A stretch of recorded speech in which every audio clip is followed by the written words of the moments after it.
ইবাদত এবং আমলের ক্ষেত্রে একটা কমন ভুল আমরা অধিকাংশ মানুষ করি, সেটা হলো যখন আমাদের মাঝে একটা আমল করা অথবা ইবাদত করা একটা স্পৃহা তৈরি হয়, উদ্যমতা তৈরি হয় কোনো একটা কাজের কারণে, অথবা যখন নিজেদের মনই ভালো থাকে অথবা কোনো একটা বিপদে পড়ার কারণে আমরা যখন কোনো একটা আমল করার স্পৃহা তৈরি হয়, এই কাজটা আমরা কিছুদিন করার পরে যখন আমরা সফলতা পাই, যখন আমরা সফলতার মুখ দেখি, তখন আমরা এই কাজটা ছেড়ে দিই। কিন্তু আপনি কি জানেন এই কাজটা আল্লাহ তাআলার কাছে সবচেয়ে অপছন্দ। আজকে একটা হাদিস পড়েছিলাম, রাসূল আকরাম সাল্লাল্লাহু আলাইহি ওয়াসাল্লামের প্রিয় সহধর্মিণী হযরত আয়েশা রাদিয়াল্লাহু তাআলা আনহা বর্ণনা করেন, রাসূল আকরাম সাল্লাল্লাহু আলাইহি ওয়াসাল্লাম বলেন, ইয়া আইয়ুহান নাস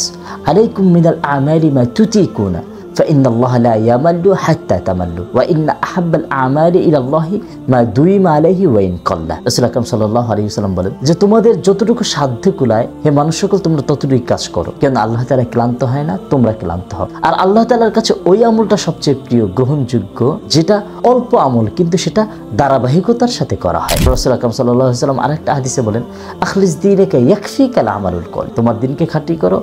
অল্প আমলই নাজাতের জন্য যথেষ্ট হবে। সুতরাং যে কাজটাই করি না কেন, দিনে 2 রাকাত নামাজ পড়ি, অথবা দিনে 10 টাকা মানুষকে আমি দান করি, কোনো ফকির মিসকিনকে 10 টাকা দান করি, অথবা দিনে আমি 5 জন মানুষের সাথে হাসি মুখে কথা বলি, তাকে হাসি মুখে সালাম দিই, তার সাথে হাসি মুখে হাস্যোজ্জ্বলভাবে তাকে বিদায় দিই, তারপর অথবা আমি আমার বাবা মাকে দিনে কিছু হলেও তাকে আমরা তার ভরণ পোষণের জন্য অথবা তার মনোরঞ্জনের জন্য তাদেরকে আমরা কিছু একটা হাদিয়া দিই, অল্প অল্প করে। প্রতিদিন না হোক, সপ্তাহে একদিন আমরা বাবা মার জন্য ভালো একটা কিছু নিয়ে গেলাম, তাকে ভালো একটা কিছু হাদিয়া দিলাম। এরকম যদি আমরা এই